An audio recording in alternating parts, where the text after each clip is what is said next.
Hi everyone, hope you're having a good evening. I'm going to start off today with an acknowledgement of country. We would like to acknowledge the traditional owners of the many lands on which we create and share our learning resources. We acknowledge the traditional owners as the original storytellers, teachers and students of the land we call Australia. We pay our respects to elders, past and present. We also extend that respect to all Aboriginal and Torres Strait Islander peoples joining us today. And today I'm presenting on Wurundjeri country, part of the Kulin Nation.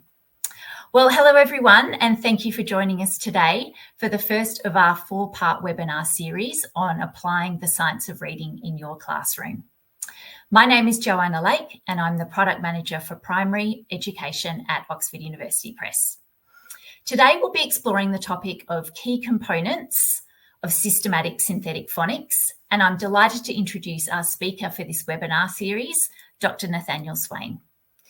Nathaniel is a teacher, instructional coach and researcher with expertise in language, literacy, instructional practices and cognitive science.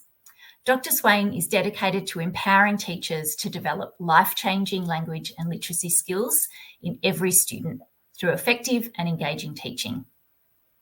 He produces a blog for teachers called Dr. Swain's Cognitorium and is co-host of the Chalk Dusk podcast with Rebecca Birch. Working at La Trobe University and the Department of Education in Victoria, Nathaniel has taught a range of learners in schools and tertiary settings. Dr. Swain founded a community of teachers committed to the science of learning, Think Forward Educators, now 25,000 members and growing. Dr. Swain is a sought-after speaker on educational circuits and has a best-selling book entitled Harnessing the Science of Learning: Success Stories to Help Kickstart Your School Improvement. Nathaniel has also contributed as the literacy and instructional expert on Oxford's new systematic synthetic phonics program, Essential Letters and Sounds Australia. Welcome, Nathaniel, and let's get started. Thank you, Joanna, and thank you, everyone. I also would like to acknowledge country. I'm also on Wurundjeri land, and I'm really excited to be with you for this series and for this session on the key components of systematic synthetic phonics. It's a real joy to be part of your evening. I'm hoping that this will be useful professional learning for you today. So why systematic synthetic phonics? It seems like it's something that's propped out of nowhere, but it's definitely becoming a big thing in many jurisdictions, whether in Australia or New Zealand and other parts of the English-speaking world. Certain policy changes in Victoria, New South Wales and other parts of the country, Tasmania, Queensland, for example, it's becoming more important. But is that a good thing, or does it rely on the research? Let's actually dive in and find out. So how do children become competent readers? This is a question that reading scientists have been grappling with for the last 100 years at least. Reading is one of the most studied phenomena, but it's only in the last 30 or 40 years that there has been more of a consensus regarding how reading happens in the brain and also how best to teach it. One of the concepts which is really key in this area is called orthographic mapping. And orthographic mapping explains how students go from sounding out a word like k, a, t, often quite slow and laboriously, potentially with early learners, to then being able to fluently and easily, automatically recognize that word and have that word pop into their head and be able to think cat before they even necessarily say the word. Self-teaching hypothesis is something we'll also look at, which comes from the reading science. And it's the idea that after you teach a certain number of phoneme, grapheme correspondences or sound letter patterns, students can start to generalize these and to teach themselves other aspects of the code that they might see. And then the last part I want to talk to you about in terms of reading theory is this idea of set for variability. And this is the idea of being able to flip it or change up the pronunciation of a word based on what might actually work well. So after students learn basic phonics and orthographic patterns, they can learn to apply these in different ways depending on the word to try and get the right pronunciation. And in a system like English, it's actually necessary to get ready to change the pronunciation because there are quite a few interacting rules, both from the sound, the the spelling patterns and also the morphological patterns. So that's the parts of words as well. So orthographic mapping, to begin with, is really the theory that maps the letters to their sounds to meanings. And it's these links between these three different levels that become the glue that allows students and learners to automatically recognize words. This is the theory from Linnea Airy, which really does explain how students go from that laborious sounding out into something that's quite effortless and easy. So it's not really a teaching method. It's a principle or a theory that explains how reading happens. It's a cognitive process for embedding different words, and it requires students to have code knowledge, phoneme, grapheme correspondences. That's the sound letter patterns, as well as phonemic awareness, so hearing those sounds within words. Orthographic mapping is also really important, and it links to the idea of systematic synthetic phonics because that's where it starts. So you can help your students to become better orthographic mappers by giving them access to a systematic scope and sequence of explicit synthetic phonics. It allows students then to store a written word for immediate recognition later. So how do we go from cat to cat? Well, after every successful decode, students are more likely to store that as a chunk, if you like, for them to recognize later. It's stored as a unique letter string, as Linnea Airy, the theorist, has helped us understand. And it's basically through this process of systematically decoding and understanding the sound patterns within words and blending it back together that allows students to become fluent readers, which is something they didn't know in 1970 and 1980 when there was a lot of the reading wars occurring and other theories like whole language, which had a different way of thinking about word recognition, was also at play. So rather than memorizing words as whole words, children, readers are always decoding them sound by sound and then blending it back together until that process is automatic. Sometimes it's one, but sometimes it's up to 4 successful decodes needed. Sometimes it's more than that for some of our learners that may be at risk for dyslexia or who have difficulties with phonemic awareness or code knowledge. All right, number 2, let's look at the self-teaching hypothesis. This is a second reason why synthetic phonics is a really good way to go with your reading and spelling instruction. Essentially, we can't teach students to read every single word. I think let's just be honest about that. There are skilled or adult readers will have between 30 and 70,000 words in their orthographic library, so to speak. The self-teaching hypothesis helps explain how students can go from reading a handful of words in reading instruction and exposure to then being able to read up to 30 to 70,000 words if they become a skilled reader.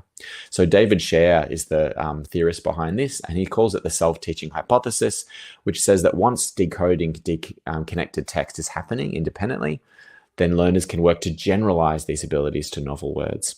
And you can see students doing that when they pronounce a word that they have never heard spoken before. So you might have heard students say words like hyperbole, or they could have said something like epitome. Those two words are, of course, hyperbole and epitome, both Greek origin with those E's doing annoying things on the end. But students can actually teach themselves how to read those words independently and to generalize some of those phonics and morphological patterns themselves. They don't need everyone, once you've given a certain amount of instruction, they don't need their teacher to tell them every single word and every single pattern. But the thing that gets you there is the decoding of connected text, which of course, because of orthographic mapping, is best supported by that starting point of synthetic phonics. The third theory that I want to talk to you about is called set for variability, and you can read more about it in the link that's going to be provided in the slides here, but it's essentially that ability to flip or to switch up the word's pronunciation to see how it looks. In some reading programs or approaches, they might call it flex it, for example, where you try one pronunciation and then you see if another one will work. Essentially, students who are really good at decoding have a flexibility in their ability to use potential pronunciations, which is really, really interesting. So students, when they're first reading, and they've got an Australian accent, mind you, might read bath, but then realize that that doesn't match a word in their vocabulary and try and flex it and try a different approach. So they might say bath, for example, to get bath. I wonder if you can imagine the mispronunciations of this word. You may have this word in your lexicon, you may not. This is awry, but some students will read this and try ori because that's what it looks like as the most logical pronunciation. Set for variability is the ability for students to be able to vary their pronunciation, to flex it, to see if they can try something else. So it could be ori, or it could be, this could be a schwa, and this could be rye. If I covered up the A, you could see the word rye, as in a wry smile, would potentially come through. And here's another one. I wonder if you think to yourself, how might students mispronounce this word? So it's chaos, but it sort of looks like chaos, or it looks like chaos, for example, or chaos, depending on how you pronounce the vowels in that word. So multiple pronunciations of different graphemes is also necessary as part of students becoming fluent readers.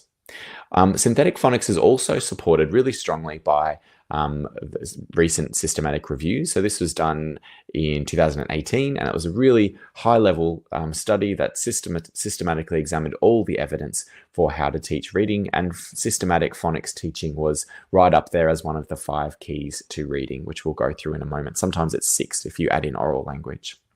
So here's the summary of the rationale for systematic synthetic phonics, and then we're going to get into how and how you can amp up your instruction for the rest of the session.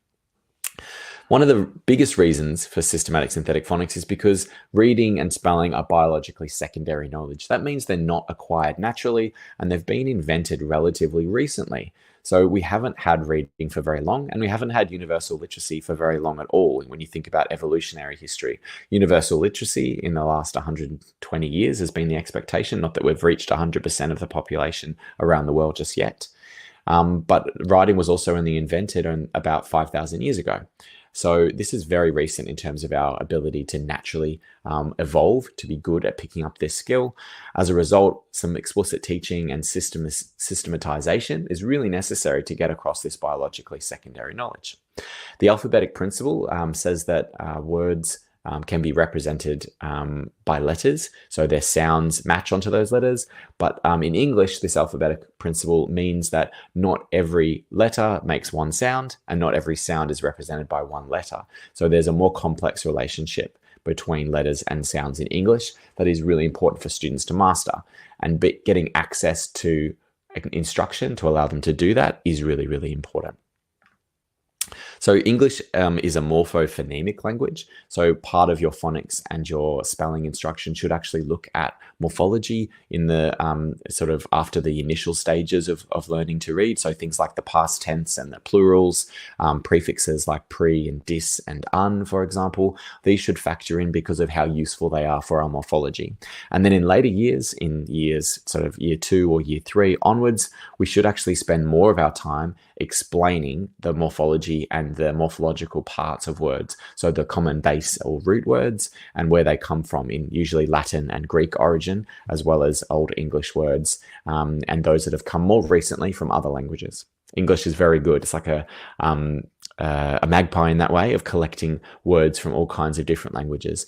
And one thing that's really important, because it is a morphophonemic language, there's sounds, but there's also morphemes. So parts of words that are spelt the same, but might be pronounced differently.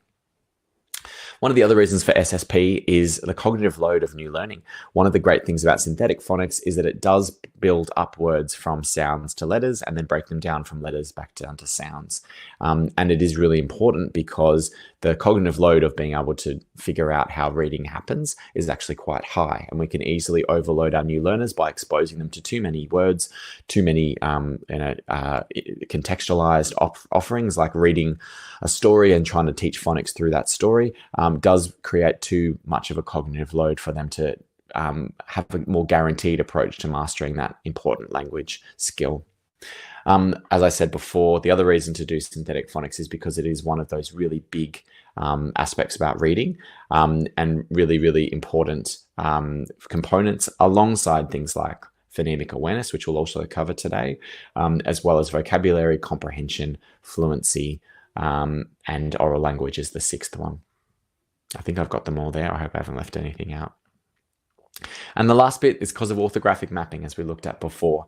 Orthographic mapping is the theory that explains how decoding actually supports instant word recognition in the long run, and that it's through this process of breaking words down and building them back up again that synthetic phonics allows us to get our students mapping more closely. So synthetic phonics is not the only way of teaching phonics, though. I'll just go back to the start of this slide. Here we go. There are a few other kinds of phonics instruction that are out there, many of which have aspects to their approach which is not as good for the learning of these important skills for reading and spelling. So let me just go through it. So whole language obviously basically said don't teach phonics. So we're not talking about that tonight. We're talking about please do teach phonics. Implicit phonics has also been a big approach in Australia and other parts of the world. Incidental phonics, so teaching it incidentally throughout the day, pointing out sounds and letters. Phonics in context has been very large in the Australian context specifically. So this is teaching phonics only through stories or through play. Analogy phonics, this is where you're looking at one word and analogizing the sounds or ends of that word to another word rather than teaching all of the pieces, which is where the name synthetic comes from, is synthesizing one piece at a time and then bringing it back together. Onset rhyme phonics was also quite big, but also doesn't actually break down to the level of students being able to generalize those patterns as quickly. One of the other problems with teaching onset rhyme is there's too many rhymes to teach. There's actually tens of thousands of rhymes when there's only 44 sounds and 200 or 250 grapheme correspondences that we should teach. So that's a big difference, 250 or 200 compared to tens of thousands. And then another approach which is quite popular, structured word inquiry, which says that we should be teaching morphology as the starting point rather than something that comes in after some basic synthetic phonics, is also problematic because of the cognitive load involved and because we do need to actually teach students those foundations of sounds before they launch into morphology as an additional layer in the spelling system that we have. And obviously there's another kind of phonics which is unsystematic or point of need teaching of phonics. This is where there is no set scope and sequence, and that teachers will teach lessons about phonics based on what they see in their students' samples of writing. This is probably been framed as being quite responsive to student need, but one of the issues is that you do inadvertently create big gaps because you haven't covered off all those important sound letter patterns and probably haven't given enough of a chance for students to master the aspects of their instruction, especially when it comes to more rare codes or more rare phoneme grapheme correspondences, or ensuring that students have mastery before you move on, which is something that most phonics programs do really, really well. So therefore, systematic synthetic phonics is a really key part of literacy teaching that aligns with the science of reading. And I haven't defined that term tonight, but just in case you're wondering, the science of reading is a body of knowledge that really does point to the key aspects of what's important for the teaching of reading and explains how reading develops and how it does go not so well for those with reading difficulties and how we can compensate for some of those initial challenges that they might have. So now we get into the nuts and bolts of it. Let's look at the components of systematic synthetic phonics, and then we're going to talk about some demonstrations. And I will draw upon some of the Oxford University Press ELSA, so Early Letters and Sounds Australia materials, but you could be doing this with any of your materials. If you are doing any reactions there, I think that's you reacting, not me reacting. It's very nice and means that people are enjoying themselves. So if there's anything that you really like, feel free to do one of those reactions. I'm guessing that's what I'm seeing with the things popping up on the screen. Feels like I'm doing a Facebook Live a little bit. So key components, obviously phonemic awareness. And this is talked about as one of the big six as well as phonics itself, but phonemic awareness is really, really connected to systematic synthetic phonics teaching. The code knowledge aspects, so helping students learn all of the sound letter patterns, those phoneme grapheme correspondences, all means the same thing. I like to say codes because it's one syllable and the kids really like it. This is really, really critical, and we'll talk about that separately. Blending and segmenting, we're going to talk about as well, just how important it is that students are doing lots and lots of blending of words to blend those sounds together, and often using letters to help them do that, as well as the segmenting as well. Really, really important that they have a chance to break words down too.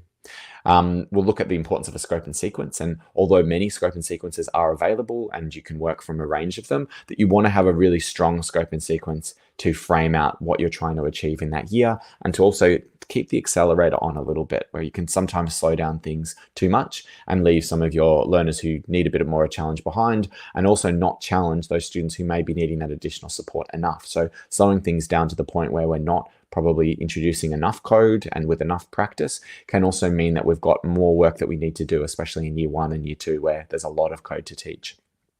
We'll also look at irregular or high frequency words and how it's important to teach those explicitly and how they complement the work that we do on the more regular words.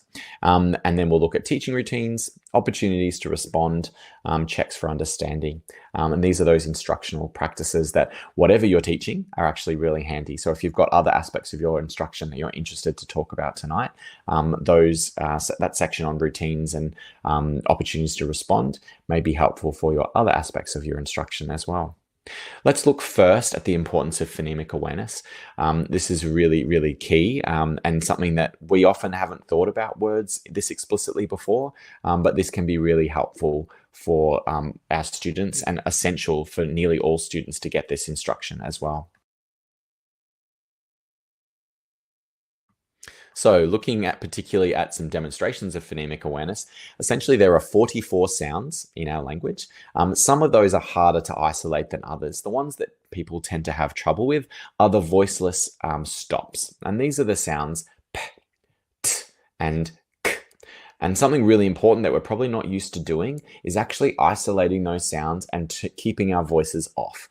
When we keep our voices off, it makes it easier for students to hear what those sounds are and how they actually can be put into words. So if I teach the P as P, for example, it may be the case that some students keep that little sound in words when they start to read. So ideally we say words like P, A, T, and you can hear those voiceless sounds are just little sounds, a bit like percussion, P, T, K, for example. But rather than saying P, A, T, because there are a small subset, but it's probably a significant subset of students that may say per-atta, and read the word as per-atta rather than pat.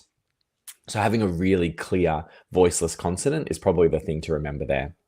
Speaking of voiceless consonants, I've got a little tickle in my throat.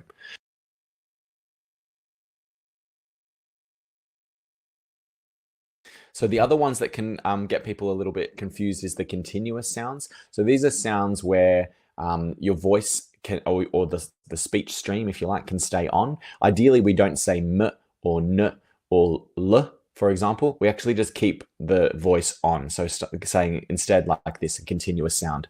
N, l, and then for the R, you might go rather than putting in that little, it's called a schwa sound where you go r. It's not ideal because students, again, don't get to isolate the sound as well. So this phonemic awareness is really important. There's also some true stops. These are ones that people get a little bit confused about because these would be the exception, where you can't avoid putting that sound in because it's not possible to make that sound any other way. So with these ones, you can say b, d, and g and be safe. So just point out those ones are actually fine to say b, d, and g. The other ones you want to try and avoid that little extra sound wherever possible. So things to remember with phonemic awareness, you obviously do need to follow a scope and sequence, and having some daily phonemic awareness exercises. They don't have to take very long. Sometimes programs will actually carve out 20 minutes or so for phonemic awareness. When your phonics program is up and running, you really only need a few minutes of a warm-up at the start of your session, and the rest of your phonemic awareness can happen with letters throughout your phonics block. So just important to remember, as it has been misleading in the past, that phonemic awareness is not just the end point of a staircase of skills. You don't need to get your students to master syllables, rhymes, initial sounds, and then onset rhyme, and then finally do blending and segmenting. Ideally, you actually spend most of the time on sound identification. So what sound can you hear at the start or the end? The blending and the segmenting for most of the time, because that's what really transfers to reading and spelling. It's not really a staircase. It's more a progression of skills that are semi-related, and really spending the most time on these three are going to be really helpful. So with sound identification, it's things like, can you hear the sound at the start of mat? What sound can you hear? Mm. Can you hear the sound at the end? What sound can you hear? For example. And then blending is basically taking sounds that are separated, and blending them back together, mat. And segmenting is the opposite. So you say the word mat, let's break the word up, and getting the students to hear those sounds individually. Those three things are going to save you so much trouble. If you spend most of your time for your phonemic awareness on that, it is going to save you time, and it means you're going to get the most amount of practice on the thing that really matters for their reading and spelling. So phonemic awareness should nearly always be practiced with letters. This is something that's been debated more recently, but now basically ironed out, that it's best to mostly have access to the letters. You can also use some pictures to support meaning, but the letters are also a really useful anchor to help students to work on their phonemic awareness, which is why you should embed it through most of your phonics block as well. The practice on phonemic awareness should be really daily. And some students may require additional support or intervention, so more than once a day, to get that phonemic awareness happening. If students have a lot of trouble hearing the sounds in words or blending them back together or segmenting, it is going to slow down their ability to read and spell words, and that's going to make it harder for them to make progress. So that's what I wanted to say about phonemic awareness. Code knowledge is one of my favorite things to talk about. So codes or phoneme or grapheme correspondences, GPCs, PGCs, so many terms for the same thing. This is the same stuff, but this is really, really important. It's really important. I think a really useful aspect of your practice is to have grapheme cards. So not just digital, but actually physical, so that you can use them throughout the day. You might get a few out and do a quick warm up or as a settler. The more the students see these cards and practice saying the sounds that the letters make, the more access to that code that they're going to have when they read and spell words. So you might have an initial visual mnemonic, which I'll show you a sample of in a moment. This is where there's a visual that matches what the letter is shaped like, and using that consistently to begin with can be really helpful. You might also have a verbal mnemonic that says what the letter is and a way of remembering the letter, and also maybe multiple letters. So you might have digraphs or trigraphs or quadgraphs. So that's two letter codes, three letter codes, or four letter codes. And those verbal mnemonics can be really helpful to hold those and anchor them. Ideally, you phase out those visual mnemonics over time. So looking to not be reliant on the picture and more actually pushing towards the shape. Here are some examples, and this is from ELSA. The mnemonics can be really handy. So this is snake, swerve around the snake. And the verbal mnemonic that goes with this visual is really nice, because it actually says how to create the letter. So if I zoom in a little bit, we'll just look at these individually. So we've got swerve around the snake. Here I've got so this is ant, around the head, down the body, which is really nice. This one is T, so teacher, down the body and across the shoulders. Helps you remember that, so you can see the writing will go down the body and across the shoulders. And then this is another one for P, so notice there's no schwa there. Parrot, down the body and around the face. And that's really, really nice, as I said before. And these visual mnemonics can be really good. Those are the single graphs, and some of them, and I'm just giving you a sample of the digraphs as well as, and there's one trigraph here as well. Trigraph meaning three letter codes, digraphs are 2 letter codes. Some of these have multiple sounds that they make as well. It's good to point them out. So this TH is they were thirsty. So we've got the voiced one, and we've got thirsty, the voiceless one. So hear that again. This is voiced and voiceless. So they were thirsty is the way to remember this one. And you'll notice here the emphasis is not in creating the letter shape, because they're 2 letter codes. It's on remembering the sounds that they make and the words they might be spelt in. So this is ping pong, this for the NG. This one is a pink sink, which is nice. This one is a wait for the train, a. And this is E, B on my knee, which is really cool as well. So I light up the night. So that's the I with a 3-letter code. And this is O, afloat in a boat. So there, it's really nice. The verbal mnemonics I really like as well as something as an additional scaffold. Over time, students might not need them as much, but initially they can be really good to give the student at least 2 words, in some cases 3 words, in order to hear the sounds. And then we've got the turn in the surf, for example, which is really lovely. So just back to this for a second, those grapheme cards could be with those visual mnemonics, but over time you might want to fade them out. And on the back of the ELSA, I think they have just the single letter, so you can show them as just the single letter because that is really powerful. And I'll just pause my screen share for just a moment because then I'll show you something physically as well. Let me just pause that. Okay, so just so that you're aware as well, you want to have cards, and that the ELSA ones are really fantastic. I don't have those ones handy, so I just have some plain ones here.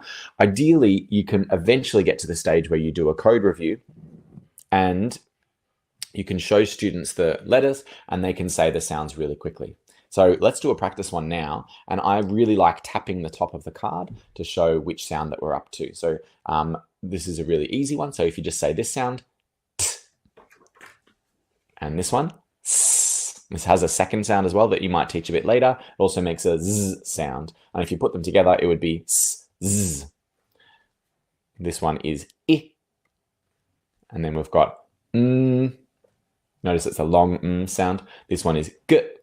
And eventually this does have 2 sounds. So once you've gone through the code properly, you want to make sure that students can say g or j. And together it would be g, j. And I like tapping for each sound if you're doing it in this particular way. Then a few more. This is z, and this is how fast I would go with students once they know it. If they don't know it, you can teach it just like this. This is o. Can everyone say the sound o? O. Say after me, o. And this is the shape. And you might say the mnemonic that goes with it, o. And then this is e. And you do the mnemonic as well, e, for example. All right, so that's just a little demo. Hopefully that wasn't teaching you how to do something that you already know. And here we go. So not that one. Yes, here we go. So some things to remember for code knowledge. So ideally we get lots of familiarity from the students with all these codes, but also automatic recognition eventually. And ideally they can do it just with the digraph or the graph, so just the letters, no visual mnemonics eventually, and ideally they can do it unprompted. If the students are having trouble, you can then provide the prompt, you can give them the mnemonic, you can give them the other side of the card which might have the visual mnemonic, but ideally that they get to that point where they can just see the letters and think the sounds that are made and maybe some example words. You want to ensure that students know the codes before they have to spell words with them. So some familiarity with codes that are coming up is really important, and ensuring that students have access to that before they start that corresponding lesson where you actually are learning to read and spell those words. Ideally, you get faster and more fluent over time. So I used to have a game with my foundation students where I would, by the end of the year, they'd have access to all of those code cards or the grapheme cards, and we would actually see how fast we could go through the entire set. And the kids would absolutely enjoy that challenge of going as fast as they can, showing all the knowledge that they had. And it's a really, really important skill. It's about recognizing, so that's reading them, but also you want to try and get them to spell them as well. So an additional review task you can do is getting your students to, you say the sounds and they have to tell you by writing what those words are that the sounds are represented by. So that can be really, really handy as well. It's as simple as saying, I say O, so afloat in the boat, and they have to write OA on their mini whiteboard. And we'll talk about mini whiteboards in a second.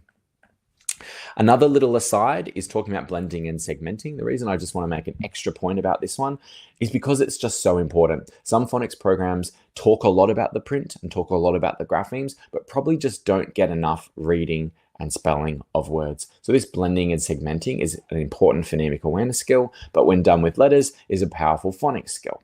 And so you get 2 for 1 in that way.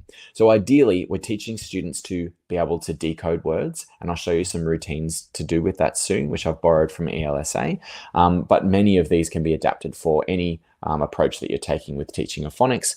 And the really important thing is that we're helping students to hear the sounds in words, to blend them back together, and to know how to hear a word and then segment it. So one's for decoding, so reading, the other one's for spelling. So looking at these words, for example, we want students to be able to go g, a, p, and then blend it together, gap. And the same for this one, g, o, t, got. And this one here, for example, m, o, p, mop, mop. And really important that they get lots and lots and lots of practice. Ideally, you do 20 or 30 or 40 different opportunities like this to read and spell words in every single lesson. And that's that daily practice of blending and segmenting that'll eventually really, really pay off. One thing to point out as well is something called continuous blending. This is the idea that we're trying to keep our voice on wherever possible. So ideally, we don't put lots of big gaps between the sounds, because it really helps those learners who have trouble with blending to make that transition from sounding out the word and not being able to hear what that word is to be able to actually convert it. Sometimes when students are first starting, you might be going g, o, t, and they get the sounds right, and then they say og, and they haven't got that connection between the sounds that they've said in the order that they've said them is how you then find the word. So one method you can use to try and get them to make that link is called continuous blending. That's where you keep your voice on where possible. With this one, it's really easy because I've got a nice continuous sound here. So mop, mop is better than just going o, p. And if you want to do both, you can start with that separate one, o, p, but then always go to the continuous where possible. Mop, mop, so that students can hear that word that's hidden within these graphemes, which is really important. It obviously gets a bit harder. So for us, we really need to know what these words are and how to sound them out. And if you're not sure, always look at the words that are coming up in the lesson that you're teaching or the lessons that you've chosen to make sure you can sound them out and you can show where the codes are. That is the graphemes. So with this one, we want to be able to read this as in, queen, queen. So you can see I've blended it together there. And this one, st, ah. Now continuous, st, ah. Blend it, star. So there's a really nice progression there. You need to be able to break it down. You don't want to be reading it accidentally and go st, ah, which is not how we pronounce this one because this is a digraph here. So having that knowledge about how the words work and how to model that blending and segmenting is really important. The segmenting is just the opposite. So I give you the word and then you sound it out. And we'll do some routines soon to show you how to do that. But essentially, it's this constant skill of going back and forth between reading and spelling those words. So I'll give you the word moon and I want you to sound it out. Just do it at home for me. So moon, the sounds in moon are oo, so I can hear 3 sounds in that word. Moon. Excellent. So another one, let's do storm. Get the student to say the word first so it's in their brain. Storm. Say storm. Now do the sounds in storm. S, t, or so I can hear 4 sounds in that one. Really important that students get lots and lots and lots of practice doing it. Once they've figured out those sounds, they can then write those sounds on their whiteboard. They might have some lines or some dots to show them how many sounds to represent. Which is really, really handy. In the early stages, when you're doing segmenting and then spelling, which is what that's building towards, you might want to have some cards that they can select from that allow them to show their understanding. In some settings, you might have magnetic letters, but essentially you want them to be able to map those sounds. So say the word, let's say got, g, ot, and then to be able to select the right graphemes. And it shouldn't be dependent on them being able to write it independently. If their handwriting is still developing, you could have some letters or some cards for them to choose from in order to select how to spell that word. Then they can write the word underneath, which is then getting that handwriting practice. So some things to remember for blending and segmenting. I'll just go through these really briefly. It is a reciprocal process. So we blend the words to read them, we segment them to spell them, and it goes back and forth all the time. When in doubt, just read and spell more words. So if you're wondering what to do with your time, just get them to read and spell more words, and it really makes such a big difference. Reading only gives you reading. This is something really important. So when you practice reading, you get good at reading, but spelling gives you reading for free. So when you get students to spell lots and lots of words, it gets them being able to decode those words as well. But when you're practicing just reading, often it's just that recognition, so it doesn't necessarily improve their spelling. So also, when in doubt, do more spelling of words, so more segmenting and more representing with sounds on their mini whiteboards or in their writing, for example. So that's blending and segmenting. If there are any questions that Joanna has identified, would be great to break things up a little bit. I'd love to take one around this time, but otherwise, I will get through the last little section of this part before we look at teaching practices. We did have one question, which is, it's a bit more of an overarching teaching question, but Sure. it's about, it's from Daniel. So when students, you've got some students starting at the beginning of a year, and then you might have some students coming in later, just about how you bring those students in. So do you bring them in at the point you're at with the class and have them there and also do some extra, or do you have them working separately? What would you suggest around that when, you've been through some of the code and then you get someone into the class and maybe they haven't had that experience yet?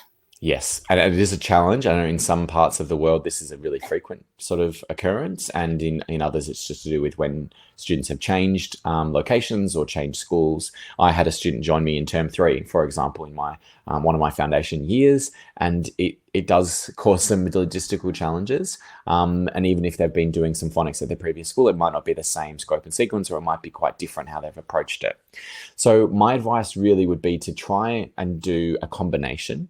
So you might have that student in the regular class with you for some of the time, but then maybe a few days a week, they might actually use that time as a focus to work with a few other students who are also finding where they're up to in the scope and sequence, they need to go right back to the start or a few weeks into the sequence, mainly so that you can get that sense of filling in gaps, but also not necessarily keeping them in a separate group for the rest of the year, because otherwise they won't ever have a chance to sort of catch up. And children are pretty brilliant and amazing.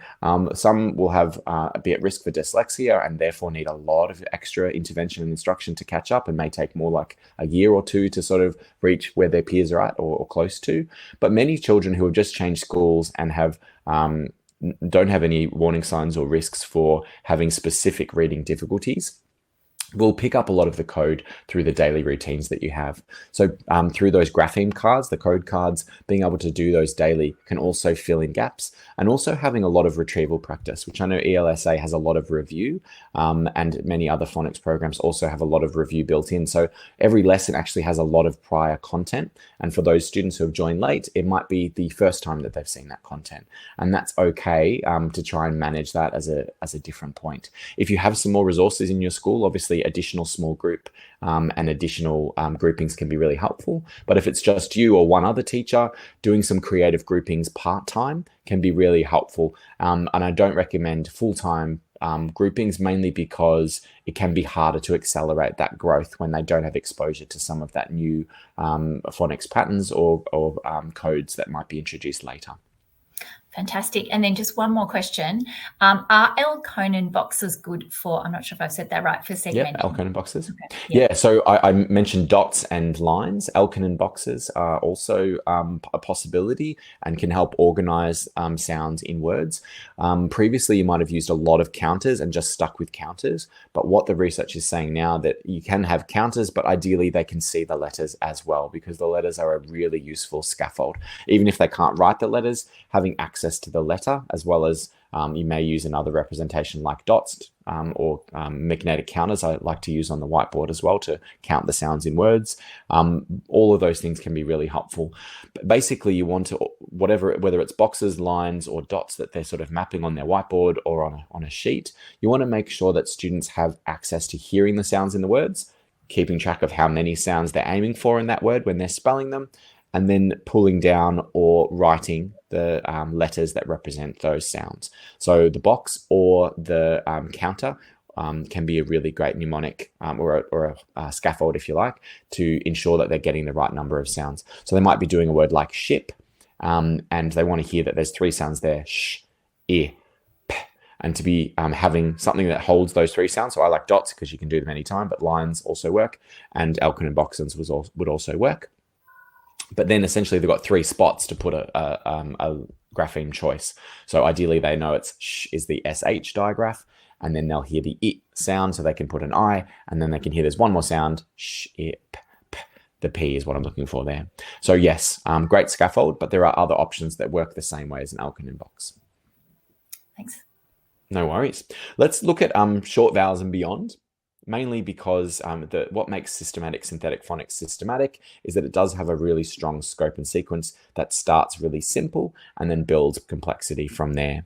So all good phonics scope and sequences will differ in some way, but typically will introduce a limited set of codes initially. This is why we tend to talk about SAT-PIN or SAT-PIM as the first introduction, and then soon after that some other vowels and consonants, usually ones that aren't similar sounding, so that it's easier for students to get those contrasts. So it might be O and G and D, for example, that are introduced next, or L and R and V, for example. And then later on, we get things like F and so on. But I'll show you a scope and sequence in just a moment. They do differ somewhat in some of those choices, but usually it's a limited set first with a few extra added each time.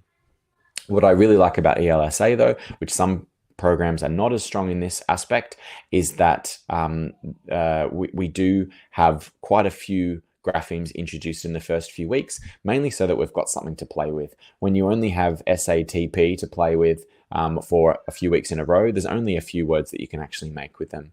And because you're doing so much review, you shouldn't worry too much about introducing 8 or 10 graphemes in the first 4 or 5 weeks of the program, because we're reviewing them every single day. Then over time, we add more complexity. So CVC words, which is consonant, vowel, consonant words, are a big focus to begin with, but then we can start introducing more complex clusters of consonants. So CVCC. So this would be a word like it, sits. So I've got one consonant, a vowel, it, and then 2 consonants, sits. And then there's also consonant, consonant, vowel, consonant, which would give you a word like spot. So sp, 2 consonants, o is my vowel, then another consonant, spot. And then you can see it gets more complicated. There's multiple C's and one V and longer sort of patterns there. And then eventually we look at adding long vowels. The easiest ones are the double E, the double O to begin with. Those simple ones are really important to do first. And then you might have the I sound, which we saw before, IGH, as well as another simple one would be the AI or the AY, for example, which are the 2 ways of spelling the A sound, which are most frequent. Over time, we would then introduce more spelling rules and more complex or less frequent patterns. So some of the rules or patterns that we might highlight, for example, are like the fact that AY happens at the end of words usually, or end of the syllable, and AI is the spelling for the A sound in the middle of words. So like in the word like Swain, using my name, the AI is used because it's in the middle of the word, Swain, and then a word like play, the sound is at the end. So the AY is used, A. So you can hear it's at the end of the word. So those patterns are really handy and really, really important. And you can see that they come after quite a bit of work on simple consonant and vowel patterns, as well as some long vowels before we then get to some patterns or spelling rules. Here's an example where in the first week, SATP is introduced, second week, INMB, MD, and then we've got G, O, C, and K, and that K sound, and then we've got CK, and then E, U, and R. And like I said, most phonics scopes and sequences will differ in some of these choices about when what is introduced, but the patterns will be like I discussed before, where easier ideas are introduced first, mastered, reviewed, as other ones are starting to be brought in. It's really important to point out here that some students won't have mastered every single pattern before you move on to the next week. But if you have good assessments built into your program, like ELSA does, you can ensure that there is lots of opportunity for you to pick up those gaps and address them, which is something I really like about programs that have that built in. There are also really great programs will have review weeks where you don't introduce that much, but you go over previous sounds and allow you to consolidate, which is really important. If this looks like a lot and you're wondering how it all works, essentially the daily lessons in a really great phonics program will be rather similar in structure with have really strong routines, which we're about to talk about, but will also have lots and lots of review. So even though you've introduced it on 1 week, it comes back the following week and the week after that and the week after that. All right. So I need to move ahead to talking about irregular sounds, and so I can finish up with some teaching practices because I've just had a little glance at the time. We've had a lot of fun talking about all those components. So irregular words, or sometimes called hard to read and spell words, there's many names for them: heart words, red words, sight words, weird words, as it was one I particularly like. Essentially, these are ways of talking about words that break those patterns that we've introduced, but that we really need in order to read and spell short stories. Decodable text is something that you want to have as part of your phonics program. And a lot of programs have dedicated books or recommended passages that go with them.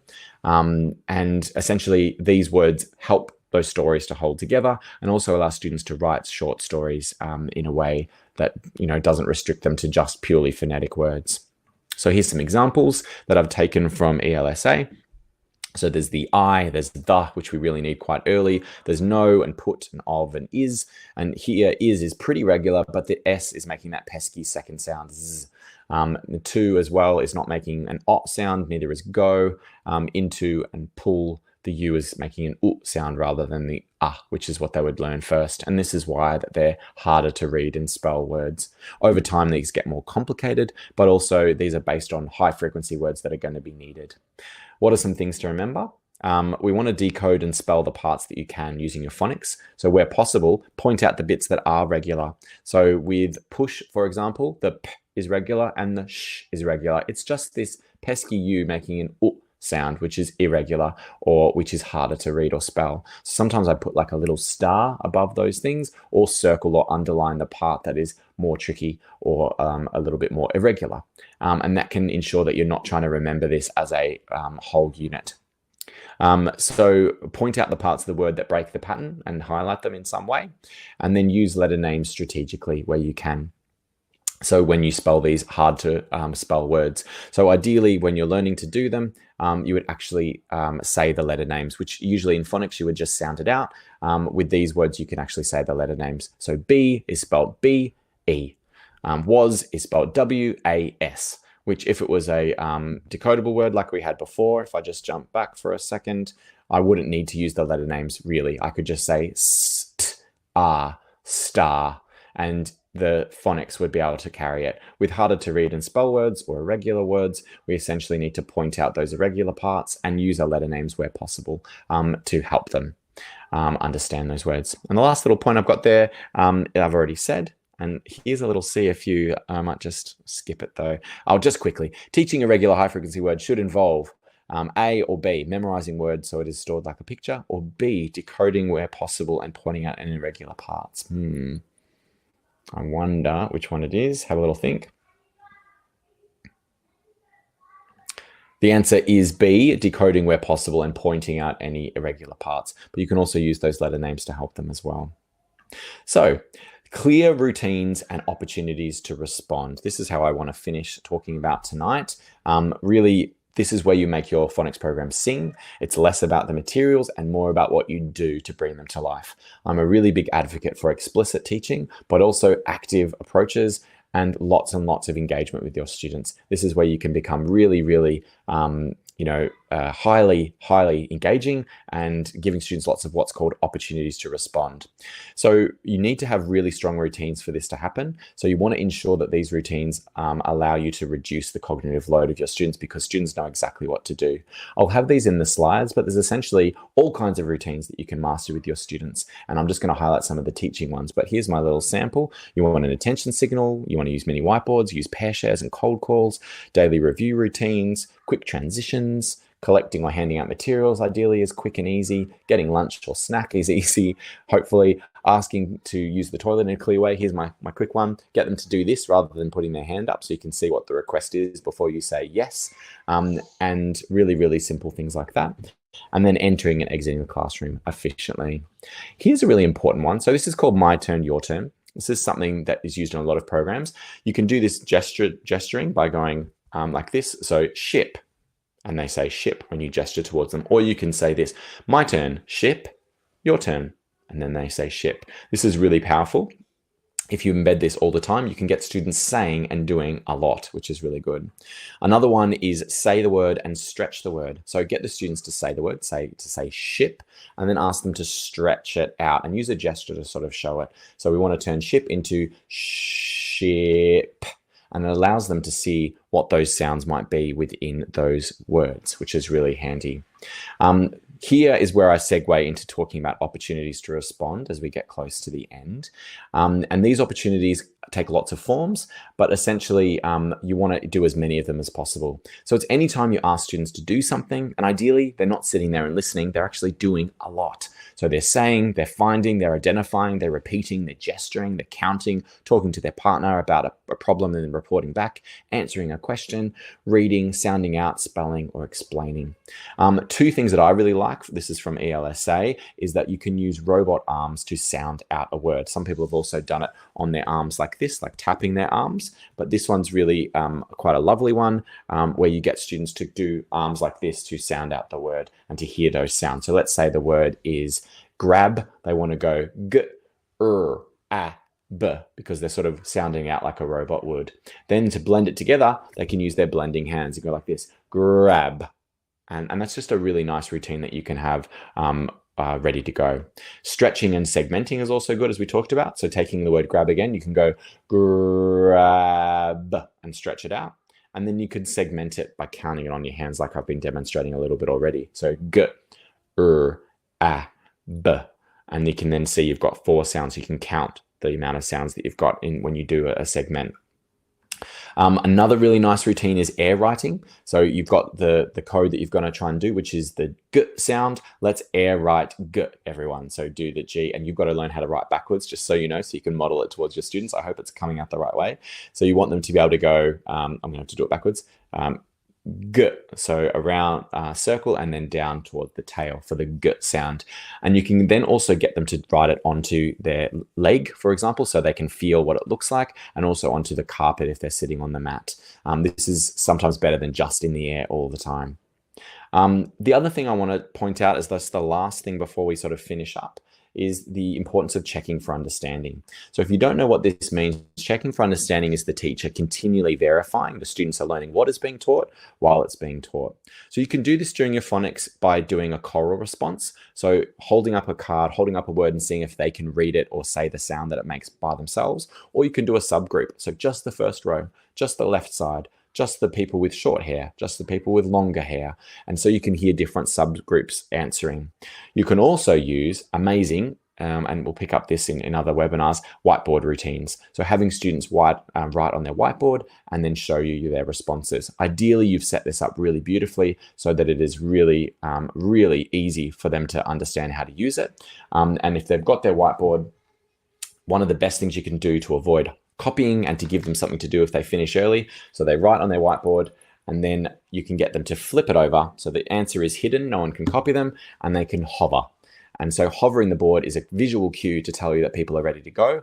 And it also allows them to quickly chin it like this underneath their chin. So it'd be like that so that the writing is visible properly. So when they chin it, ideally you count down, you say 3, 2, 1, chin it, and then they can very quickly see they can show you your answers really quickly. I've got a few little ideas here, which I'm going to leave in the notes here for you about how to use whiteboards to see a few, but essentially it's always about asking yourself, is this a whole class error or is this an individual error? And can I therefore move on, or should I fix this right now? If you ever get 2 wrong answers when you're checking for understanding, always go back and reteach as a good rule of thumb.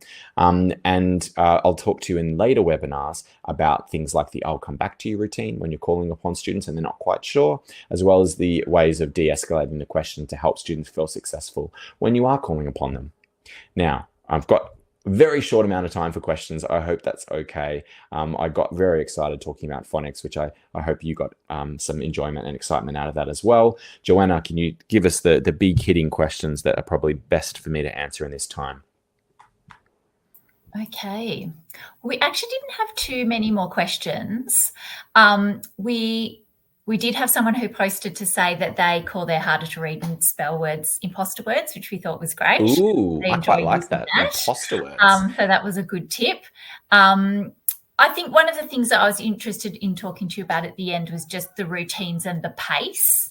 Mm. And I don't know if there was anything else you wanted to say just about sort of keeping up the pace in these phonics lessons in terms of like keeping that engagement. So pace is one of the biggest things that I talk about in review, but in also any form of teaching when you're teaching things in a rapid and in a sort of, got quite a bit of content to get through. Phonics is the perfect time to have a really high pace and to therefore have a lot of engagement, a lot of excitement. When you bring the pace down and slow things down, it does make it harder for students to stay with you. Also, those opportunities to respond naturally will increase the pace because you're asking them to do a few things and then you're getting them to repeat after you. So ideally, it's not a slow pace that you do that at. It's at something that's actually quite fun, exciting. It's got quite a lot of energy to it. This might be a different way of teaching that you're not quite used to. But I really recommend watching high quality video examples that can show you, as well as seeing your colleagues that might be ready to teach phonics or in other parts of their literacy block at pace as well. Great. And I would agree with you just in terms of the students. Once they get started in these routines, and I think going back to that point about cognitive load, the routines become second nature. Yes, they do. Really then the focus is on this new learning and the sounds. And the students are so interactive in the sessions, which is fantastic because they're actually then really practicing saying those sounds with you, repeating. There's so many opportunities for that blending and segmenting. And then, as you said, with the question we had about maybe students coming in at different points, having the reviews where you're doing that again at the beginning and the end of your sessions mean that there's so many opportunities to be practicing the new sounds and letters, over a long period. So not just the day and the week that you introduce them. Yeah, definitely. And I think we'll pick up on some of those themes in our later webinars. And if it's okay, I'll just skip ahead to where we talk about those other ones. So we have a really exciting series that Joanna and the team have designed with me regarding cognitive load and allowing for greater focus for new learning. And we'll talk about routines again, just because of how important they are for reducing what's called extraneous load. And then we'll also look at the idea of spaced retrieval and practice, which links to the idea of review. And then a really popular session that we'd be excited about the reception of is around paired reading fluency and being able to do that as part of your reading sessions. We'll definitely talk about decodable texts in that session as well. Fantastic. Well, Nathaniel, tonight's session's been fantastic. So interesting. Thank you so much. Hope everyone's had a great session and enjoyed the information tonight. As Nathaniel said, we've got 3 more webinars to come in this series, and they're all really fantastic topics to support you in the classroom. So we look forward to seeing you for the next one on June 16th. Thanks, everyone, and thanks, Nathaniel. Thank you. It's been a pleasure.